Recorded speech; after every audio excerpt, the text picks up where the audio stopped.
Intellekt bugun juda rivojlangan. Aynan ko'pchilik ChatGPT orqali ham o'ziga tashxis qo'yib olyapti bugungi kunda. Bu qanchalik to'g'ri va umuman sun'iy intellekt qanchalik to'g'ri javob beradi bizning savollarga?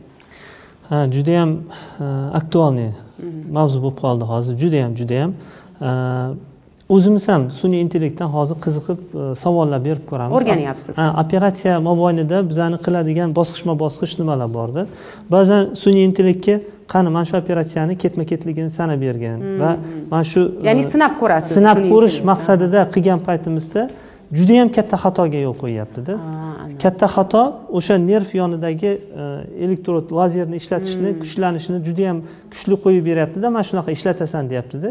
Keyin bunaqada odam nogiron bo'lib qolishi mumkin o'zi. Ha, uzr, bilmay qolibman, kechirasiz deydi. Bo'ldi, o'sha kechirimni eshitishingiz mumkin ertaga bir nogiron bo'lib qolgandan keyin. U sun'iy intellektdan endi foydalansa bo'ladi. Undan mutaxassislar foydalanganini tavsiya beraman. O'zi bilgan holatda yana chunki savolni ham to'g'ri berish kerak. To'g'ri bera olish kerak. Ha, demak, sun'iy intellekt, aziz teletomoshabinlar, biz uchun shunchaki yordamchi vosita.